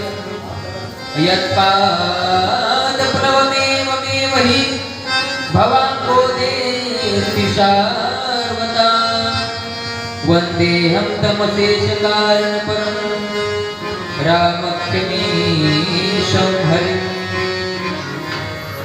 भगवान परमात्म्याचे जे ईश्वर आहेत म्हटले भगवान श्री हरी, त्यांना वंदन करतात. त्याच्यानंतर नाना पुराण निगमागम संमतं यत् रामायणे निगदितं क्वचिदन्यतोऽपि स्वान्त सुखाय तुलसी रघुनाथ गाथा भाषा निबंधनमती मंजुलमातनोति. हे श्रीरामचरित मानस जे आहे म्हणजे ते कसं आहे, कशा करता? जसं कथेच्या सुरुवातीलाच मी सांगितलं, काकांनी अगोदर सांगितलं, म्हणजे आपल्याला आपल्या मनामध्ये कुठल्याच प्रकारची काहीच कामना नाही. निष्काम आपण हे काय करत आहोत? कथा करत आहोत. तसं ह्याचे जे आद्य जे करते आहेत भगवान तुलसीदासजी महाराज, गोस्वामी तुलसीदासजी महाराज, त्यांचं पण कसं आहे? स्वांत सुखाय तुलसी रघुनाथ गाथा. स्वतःच्या सुख करताय म्हटले. काही मिळावं म्हणून आहे का? हा, काही मिळावं म्हणून अशा प्रकारची काही आशाच नाही. ज्यावेळेस ते प्रत्येक व्यक्ती कसं म्हणतच असतात, ज्यावेळेस कथा ठेवायची असं ठरलं तर काका म्हटले, मग तुमचं काय असतं? तुमचं काय असतं हे ना? काका काय म्हणले, तुमचं काय असतं? तुम्हाला समजलं असेल तुमचं काय असतं म्हणजे नेमकं काय, तर त्याच्या माग उद्देश काय त्यांचा? तुमचं मग किती असतं, काय असतं? म्हणलं काका माझं काहीच नसतं. काका माझं काहीच नसतं. स्वांत सुखाय तुलसी रघुनाथ गाथा. इथं साक्षात गोस्वामी तुलसीदासजी महाराज स्वतःच म्हणत आहेत की स्वांत सुखाय तुलसी रघुनाथ गाथा. मग मी कशाला म्हणून मग माझं काहीतरी असतं? हा, मी म्हटलं काका माझं काहीच नसतं, तुमचं जसं असेल तसंच माझं पण समजून जा म्हटलं. स्वांत सुखाय तुलसी रघुनाथ गाथा. अशा प्रकारे भगवान तुलसीदासजी महाराज त्या श्रीरामचरित मानसाचं आपल्याला वर्णन करून सांगणार आहे, वर्णन करणार आहेत. आणि ते वर्णन आपण 7 दिवस पर्यंत ऐकणार आहोत. साक्षात भगवान सांब सदाशिवजींनी ते पार्वती मातेला सांगितलेलं आहे आणि तेच आपण इथं ऐकणार आहोत. तेच सांगण्याकरता मी फक्त तुम्हाला पोस्टमनचं काम करणार आहे, तुम्हाला सांगणार आहे. जेवढं शक्य होईल तेवढं मी चांगलं तुम्हाला क्वांटिटी आणि क्वालिटी देण्याचा प्रयत्न करेन. नाही ना, क्वांटिटी नाही क्वालिटी देण्याचा प्रयत्न करेन. मी तुम्हाला चांगलं सांगण्याचा प्रयत्न करेन. अशा प्रकारे आजची जी कथा आहे, कारण काय आहे, शास्त्रामध्ये असं आलेलं आहे की अल्पारंभ श्रेयस्कर, अल्पारंभ श्रेयस्कर. पहिल्या दिवशी थोडंच घ्यायला पाहिजे, पहिल्या दिवशी थोडीच कथा घ्यायला पाहिजे. तसं आपण पुरेपूर कथा घेतलेली आहे, आणखीन अर्धा तास बाकी आहे, आरतीला वगैरे टाइम जाणारच आहे आपला. पण पहिल्या दिवशी थोडंच घ्यायला पाहिजे. कारण का? कारण पहिल्या दिवशी जर जास्त 3-4 तास जर कथा केली तर दुसऱ्या दिवशी जे आहे ते पण पळून जाते. जाऊ दे बाबा, महाराज ते 3-4 तास कथा करतात, जाऊ दे नको, दुसऱ्या दिवशी जाणच नको. त्याच्यामुळं आरंभ आपला कसा असला पाहिजे म्हणजे थोडा असला पाहिजे. मारवाड्याचं खाणं कसं असतं? मारवाड्याचं खाणं घन चोखो माल, थोडं खायचं, थोडे परी निरे. पुढचं काय? थोडे परी निरे म्हणजे थोडंच घ्यायचं म्हणले. पण आता शेतकरी काय करतो? ठेसा खातो, भाकरी खातो 4-5 त्याच्या सोबत. पण मारवाडी काय करतो?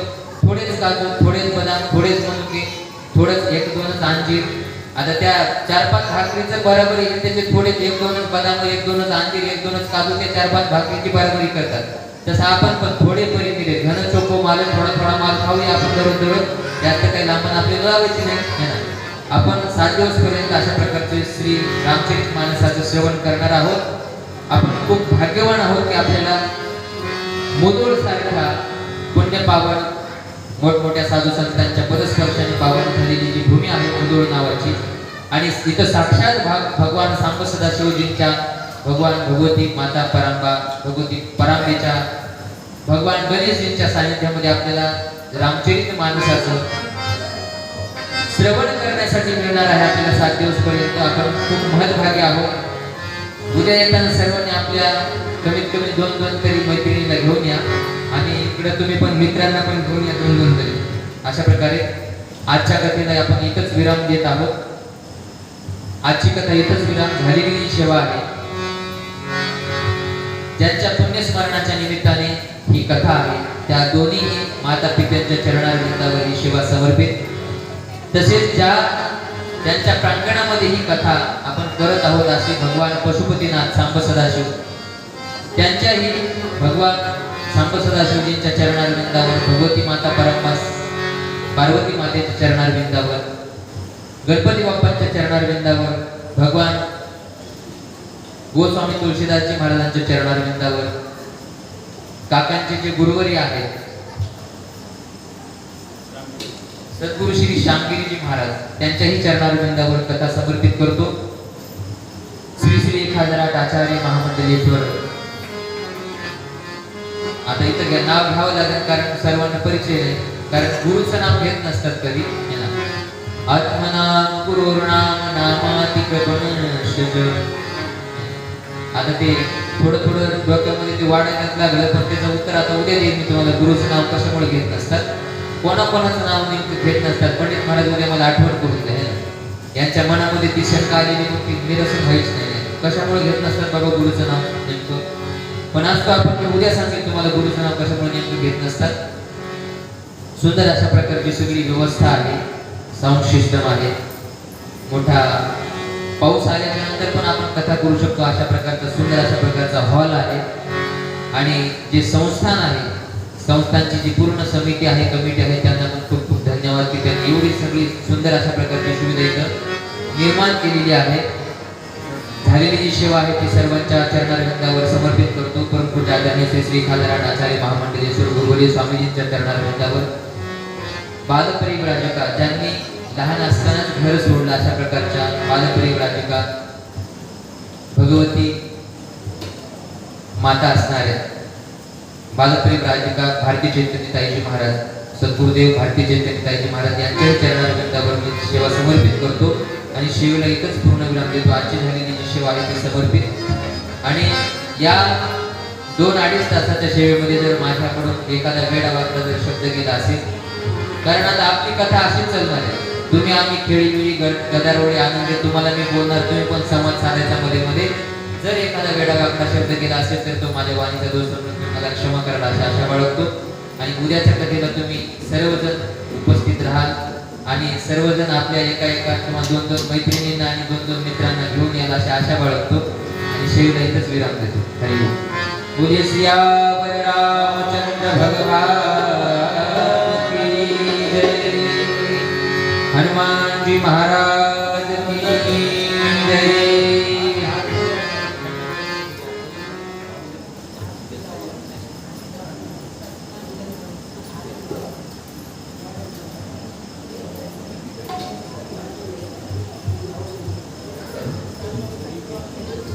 आरती जाऊन घे.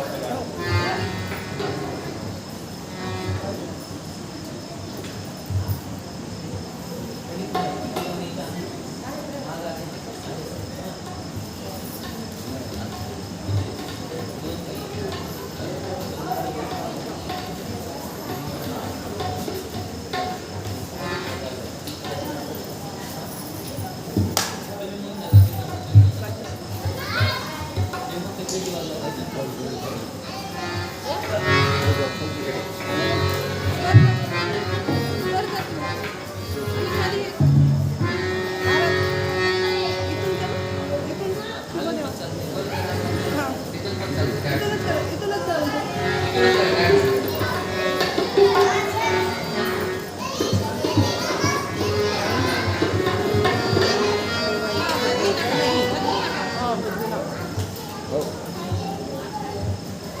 वेळ हीच राहणार म्हणून कथेचं टाईम तुम्ही सांगा ना.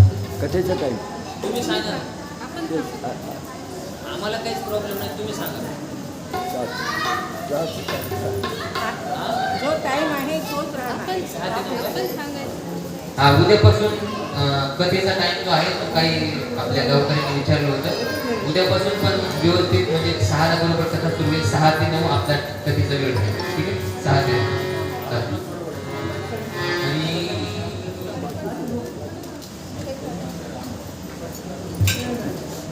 6 ते 9 ठीक आहे ना?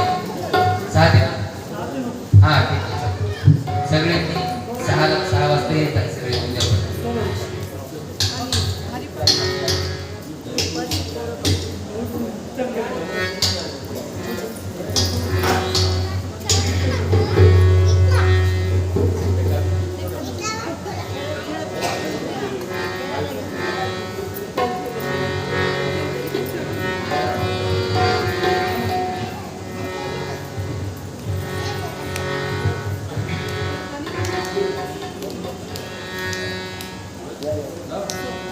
हरि ओम चंद्रमा मनसो जात चक्षुः सूर्यो अजायत श्रोत्रायुश्च ब्रह्मश्च मुखाग्निर् जायत. वस्तु श्री आरती श्री रामाय आरती श्री रामाय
जलेन शीतलीकरण.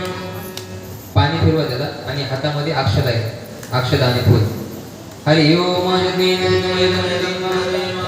तानि धर्माणि प्रमाणस्य देहनाकं महिमानः सर्वपूर्वे सत्याः सद्विदीमाः नमो वयं वैश्रवणाय कुर्महे समेकान् कामकामाय कामेषु वैश्रवणोदयात् कुबेराय वैश्रवणाय महाराज नमः.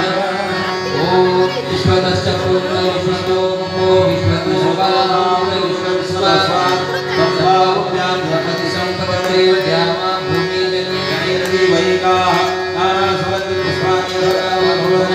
पुष्पाणि परमेश्वर मंत्र पुष्पाणि समर्पयामि. हरि विठ्ठल श्री ज्ञानदेव तुकाराम पंढरीनाथ भगवान की जय.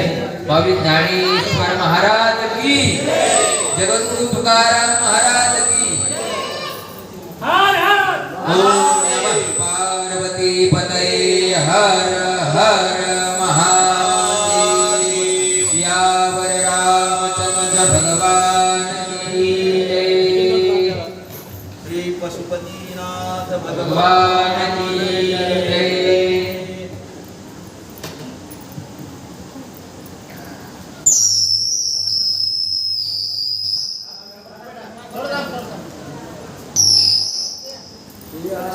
रामचंद्र की जय.